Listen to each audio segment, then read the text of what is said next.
This meeting is being recorded and the presentation will be available on the website once it's concluded.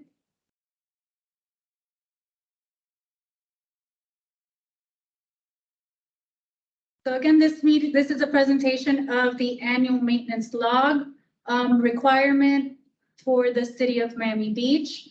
So the city of Miami Beach adopted an ordinance that applies to all buildings that are 5 stories and greater, that requires an annual maintenance log to be submitted annually. This will become effective January 31st of 2024. However, we are allowing you to be able to submit it starting as soon as in the next couple of weeks. We're going to make available online the submission for the annual maintenance log. And we'll talk more about how to submit as we go through the slides. But once you start submitting the annual maintenance log, you will be eligible for discounts for the recertification. So a discount to the fee for the 25-year and 30-year recertification.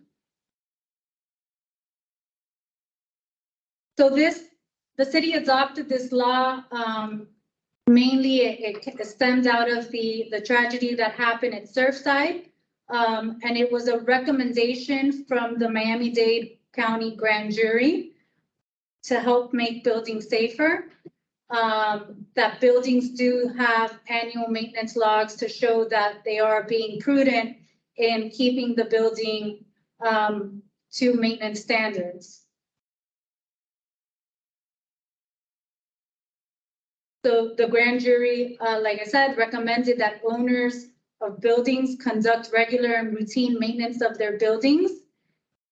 They also recommended that the cities provide advance courtesy notices to building owners at least 2 years prior of the anniversary of their recertification. So not to be confused, these are 2 different things. So this is, you have an annual maintenance log that is required every year. And you also have your recertification. So either your 25-year or 30-year recertification, and then every subsequent 10 years. And so the courtesy notices that we send are for the recertification.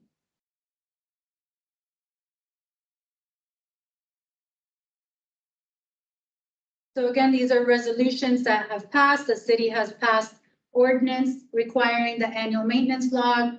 The county has passed ordinance changing the recertification from 40 years to 25 years for coastal cities and 30 years for all other buildings. The state has also adopted law for 25 years of coastal buildings. So what the annual maintenance log is looking for is to see if maintenance like routine painting has been done, waterproofing, and yearly spalling checks.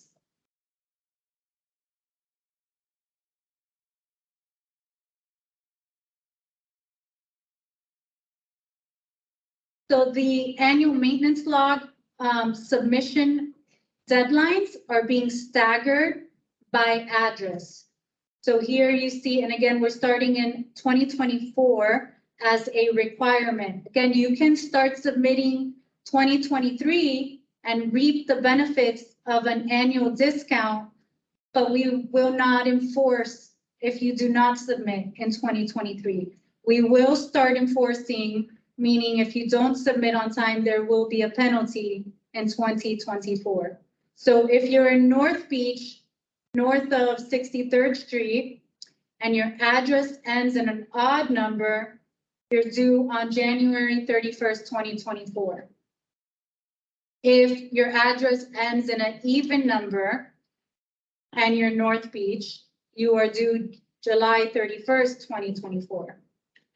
If you're in Mid Beach, and your address ends in an odd number, you're due in March 31st, 2024. If you're in Mid-Beach and your address ends in an even number, then you're due in September 30th, 2024. If you're in South Beach, so south of Dade and 23rd, you are due, and you end in an odd number, you are due May 31st, 2024. And if you're in South Beach and your address ends in an even number, you're due on November 31st, 2024.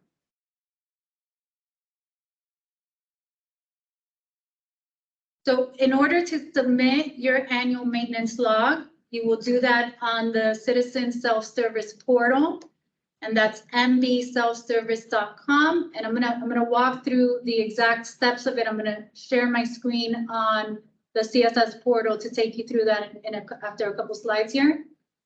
But you do need to create a CSS login in order to be able to submit.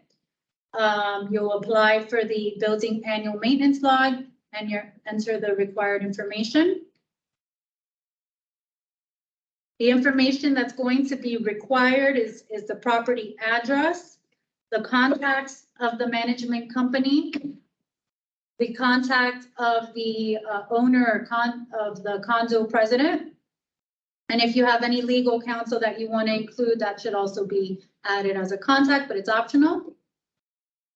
Then as far as the maintenance information that will be required to be entered, it's broken up into two: exterior maintenance, interior maintenance, and dates and areas of painting, waterproofing, balcony repair, patching of leaks, roofing repairs, window glazing and reglazing, electrical fixture repairs, plumbing fixture repairs.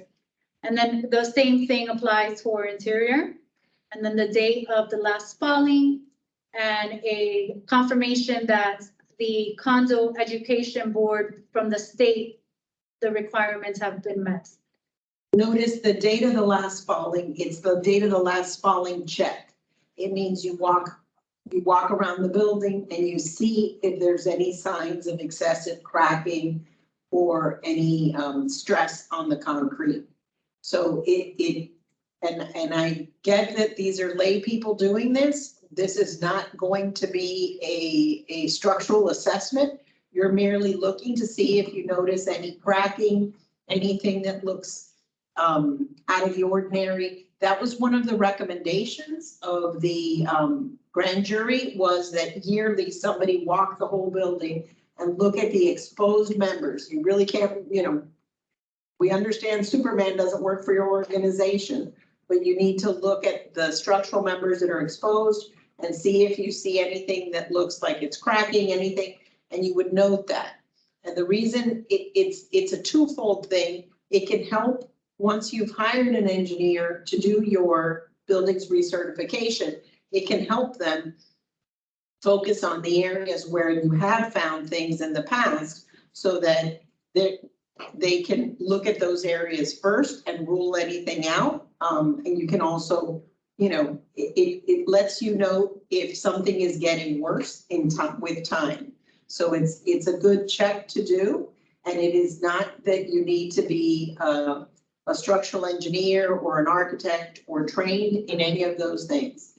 But if you need some additional assistance on that, let us know, and we can provide special trainings on things to look for and have some photos. So we can add something like that once you get going.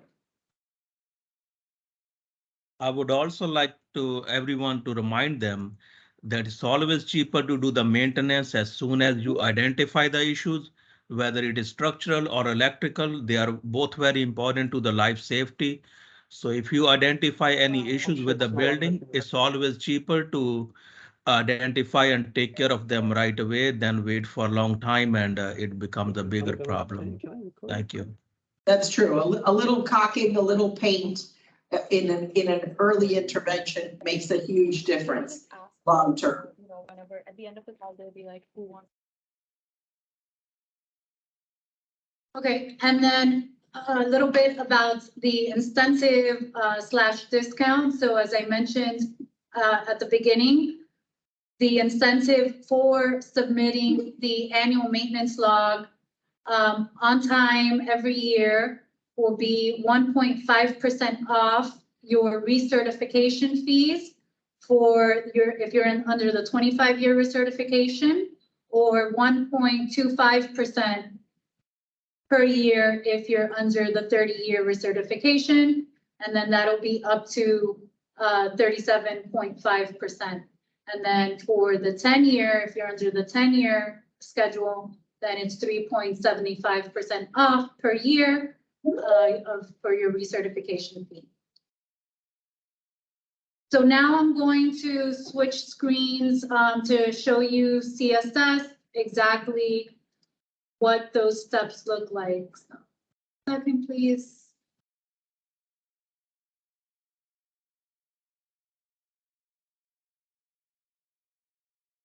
Also, let me just quickly show you that this information is also available on our building website. So if you go to miamibeachfl.gov/building,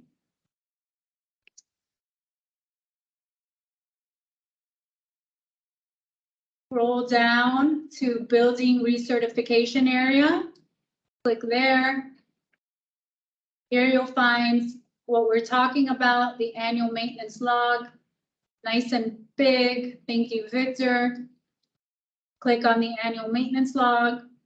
And here you'll see the information that we're discussing here. Like I said, effective January 1st, 2023, you can start submitting your annual maintenance logs and you'll begin accruing the benefit. You won't be penalized though if you do not submit in 2023. However, in 2024, we will begin enforcing, and here you'll see the penalties for not complying with the annual maintenance log. And the penalties apply to buildings that are 5 stories or above. So buildings that are 4 stories or less can only benefit from participating and do not get punished if they do not participate.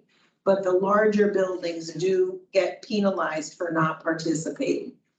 The smaller buildings definitely have a huge advantage, and so we are encouraging them to participate.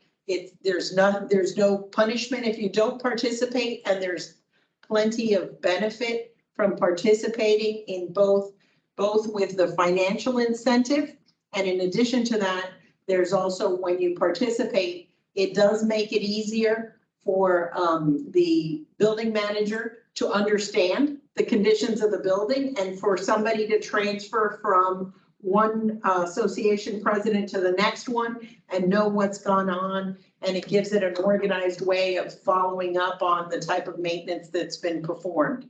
And so we think it's a win-win for any building that is 4 stories or below, and for any building that's 5 stories and above. It is also a win, and if you don't participate, then it's a win-loss. So we definitely think that it's something that for everyone should look at. These are all based on recommendations from the grand jury, and so it's something that can only make your property safer and stronger. The maintenance you put in little by little, and I compare it to having like a healthy lifestyle. It only helps you long-term have a healthier, safer life. So if you a little paint, a little caulking, a little waterproofing goes a long way when it's done on a regular basis. And the longer you wait in between those services that are necessary, the harder it is. And the same with the electrical system. If you let your electrical system start to, the exterior places of it get rusty and and decay, it's a lot more money that you have to spend to do those upgrades. So anything that you've properly maintained, it helps you keep it safe and healthy. Most of the focus on this really does have to do with the structure, because the grand jury's recommendations were on the structural components. Okay, and so it says here, it gives you a link here at the bottom to CSS. I have it open here, so hopefully you're familiar with CSS. If not, it's I think easy to use. And we also have instruction guides on our website. If you need more information on how to use CSS, you can go to our building website and click on Online Permitting Resource Center, and there's instructions there. So you need to be logged in, click on Apply. You can search by the name, it's Building Annual Maintenance Log. Here you'll click on Apply. Sometimes it takes a few seconds to load. You will add the location of the building, the property address. Enter the address, click search, find the right address, click add. Here you'll move on at the bottom of the screen to next. So here is just, you can enter a brief description, annual maintenance log. Click next again. Here's where you will need to add the contact information for the management company and the building president. So click on the plus sign. We ask that you search for the contact. So you can search by email, by name. Once you find the contact, click add. Do the same for the building president.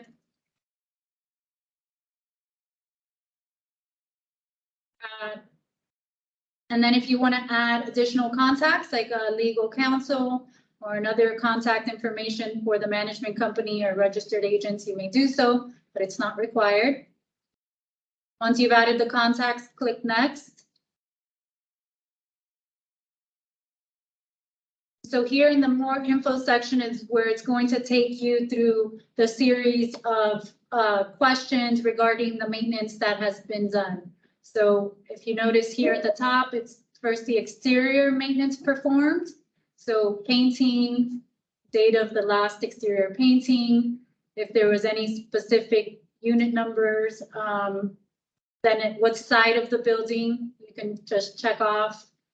If the entire building was painted, you check off all the sides, but if there was specific touch-up painting being done in one area, that's where you would be more detailed on the unit numbers or the floor levels or the side of the building. So this gives you the option of giving as much, or a quick, if it's the whole building, you just click, you put the date that it was painted and you click north, south, east, west side. And then that's it, you're done. But if it was you painted the lower levels because they were dirty or something, then you put in the floor levels. And if you only painted, the north side of the building, you'd be more detailed like that. But this gives you an easy way of doing that. And you continue on. Pretty much the same for waterproofing, balcony repairs, exterior patching of leaks, roofing repairs, select what side of the building, window glazing, any electrical fixture repairs, plumbing fixture repairs. Okay, and then so that ends the exterior, and then it starts interior maintenance performed. And it's the same thing, painting in the interior of the building, patching of leaks in the interior of the building, electrical fixture repairs, plumbing fixture repairs. And that concludes the interior. And then it asks the date of the last spalling check. So you would select the date for that. And then it asks the question, did you need to contact an engineer based on the results of the spalling check? So if you did, you would check off that box. And then condo education board requirements, this is a state requirement. And so if that statute, that state requirement has been met, check off that it has. If you intend to add any photos, just, you don't have to, right? But if you, And the photos would really go, because it sort of reads funny because it's under the education board requirements. We don't need a picture of you taking the training. The photos are, if you have any photos of any of the maintenance or any of the painting that was done, you could, that's where you would upload the individual photos with the type of work and the location. So to make it easier for this report is something that once you've created this and submitted it, you actually get it all back in a report form. So it makes it easier. You could have a digital report or you could print it out and put it in a notebook, but it makes it easier to then follow what you're looking at year after year. And so that's one of the benefits of this maintenance log. and then last, you would certify that this maintenance has been done within the past 12 months. Select next. Here's where in the attachment section, you would attach any supporting documents and photos. Once you've done that, you click next again. Here is just a review of all the information that you've entered. And then lastly, you'll click submit. And that'll submit it. And like Anna said, you'll then receive back as an attachment a report of everything you entered as your backup, and you can keep for your files. You might want to keep it in your Conzo office. And that's it. This isn't anything that goes through a review process. You don't have to wait for it to be issued. It's just the collecting of the information. And the biggest thing, really, the biggest advantage of this is over the years, you can look back and see if there's been an issue in a same location in the building. So if you see that you have had to do repairs on the same balcony multiple times over, like, especially when you start looking at the log over, let's say, a 10 or 15-year period, over a 1 or 2 year period, you won't really get good data points. But over a 10-year period, having 10 times, you will be able to look back and see if there's something in the building that maybe needs to be addressed in a bigger way. The reason you want to know where there's been any plumbing issues is if there's plumbing leaks, they can affect other areas. So the idea is to try to see structurally what's going on and electrically what's going on in the building. And if there's anything that merits a deeper look.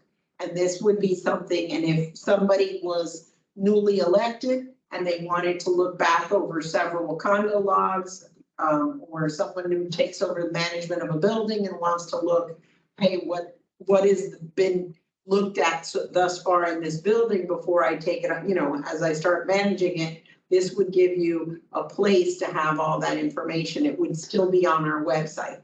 You would have it available wherever you keep your documents, but it would also be available and searchable for the city, and anyone who lives in the condominium could easily look up the information so that they understand, the conditions of the building also. So it gives you a safe place to look up and see what's happening throughout. Are there any questions from anyone? So I have a question in the chat here. For regional direction, okay, so thank you. That concludes the presentation. If you have questions, you can type them in the chat or raise your hands if you want to be heard verbally, and we'll call everyone in order.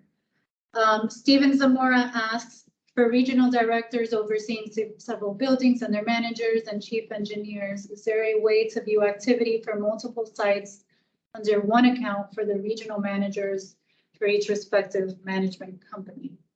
We could create you'd have to have a CSS login, and you would be on several of somebody would include you and add you on as a contact.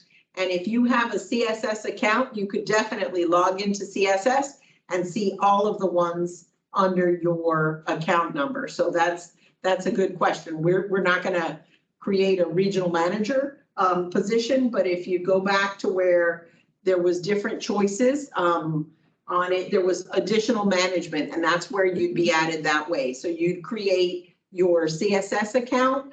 It's a 4-step process to create the account, and it's important that you be added that way because we're trying to do a cleanup of all of our records, and part of it, the easiest way to do it is to make sure that everyone that's on one of the permits or on one of our documents and on one of our information is on there. So yeah, that's how that would be done on that additional, added as an additional one, and you'd have each of your managers add you. Okay, the next question is there a fee when submitting in CSS? Not for the annual maintenance log. There's no fee for submitting the annual maintenance log. Next question is, how's this applicable for healthcare occupancy and hospitals? Same thing. So the log is actually set up for condominiums. But you know, you could participate as another thing. This was really set up because when they came up with the grand jury recommendations, they were all condominium based. So we kind of set it up thinking of condominiums, but it would be the same type of thing. There is going for any building that's 5 stories or above, you have a management company and you have someone that's the ownership. And so you would follow that same type of, the same process of filling it out and of doing the checks. So it can be done in the same way. And Mount Sinai and Baptist greater than Mount Sinai for sure has parts of it that are greater than 5 stories. Baptist, I'm not sure. And it's some of the other ones, but I mean, you could participate even if you're not a 5-story building, and you could get the benefits of the discount, and you would still participate in the same way. I mean, we all talk about the condominiums just because that was sort of how it came about. And so we assumed that group needed a little more assistance on how to do the process. But yeah, it would be the same for any type of business. Okay, any other questions? I don't see any other questions in the chat. Don't see any hands raised. So I guess everybody understands it. So if you are interested, I recommend starting in 2023 that you participate as a test year. There's no punishment. And if you're having trouble, you can reach out and it won't be the same stress as doing it with the punishment. And it gives you the advantage of the discount. So you can, try out the log and see whether log into CSS, create the account, do the steps for the maintenance that's been done on the building, kind of fill that out. And if there's something that you need assistance, you can definitely reach out to us and we will help. And we're hoping that 2023 will be a good year for people to learn how to do this, so that in 2024 they can fully participate in the program without needing the assistance. And the big thing is 2024 is also the year where any building that is 30 years or older, in that catch up between 30 years and 40 will be due on 2024, and any of their recertification will be due that year. And then the condominiums and cooperatives that are 3 stories or above will also be due that year.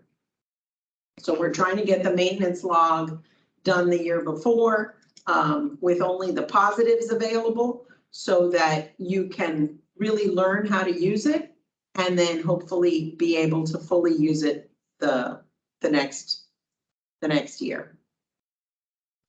I added the link to the building recertification page where, again, you'll find this information, you'll find this recorded training.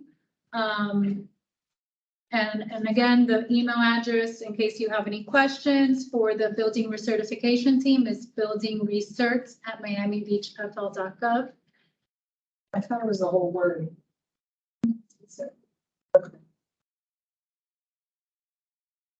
Okay, if there's no questions, then we will conclude this meeting. Thank you all for participating. And please spread the word. If any of you are frequent users of the permitting system, we have a training, not a training, more of a feedback session on Friday. And so it's Friday the 18th from 1 to 3. Yes. And so you can check out the information on our website. We're looking for feedback on the our permitting process, ways to improve. So we ask that you, if you can't make it to the meeting, but you have ideas because you've dealt with other municipalities, or you just have ideas on how you think things could work better. And we welcome constructive ideas. We're looking to see how we can improve our process. So if there's something that you think could be done, oh, there's someone with their hand up. Irma. Irma Mesa, right. Yeah, Irma Mesa has her hand up. Okay, go ahead. Hi, I just wanted to know, can 2 people from a condominium register with the CSS? Yeah, that's no problem. Not Okay. with the same email though. No, yeah, so you have 2 No. different email addresses. You Yeah. can each register, and you can both be contacts on the application, on the permit or the maintenance log application. Okay, super. That's what I needed to know. I appreciate it. Thank you. Thank you. Well, thank you all for coming. That went really quickly. We appreciate your attendance, and spread the word. If there's someone you know that doesn't know about this, we'll be doing another training. Let people know to look at our website. We actually put the information out there so they can come and join us and learn how to do the process. We also have in-person trainings available on how to use CSS. So anyone can, and those are done every month. And Once a month, the 3rd Thursday of every month, we host a in-person training. And if you prefer virtual, you can schedule an appointment for a virtual one, and we'll do a one-on-one training with you as well. so that's always available, the in-person or the virtual, depending on what you're comfortable with. The advantage of the virtual is that it's a one-on-one training, so it's probably quicker because it's focusing just on getting you to understand the process. And the in-person training is a group training, which if you're not necessarily great with a computer, it's a little more hands-on. And someone helps you and shows you how to do it so that you hopefully can, we're trying to teach you how to fish so everyone can fish for themselves. And so thank you all for attending it's the 3rd Thursday of the month, and we look forward to seeing you again. Bye.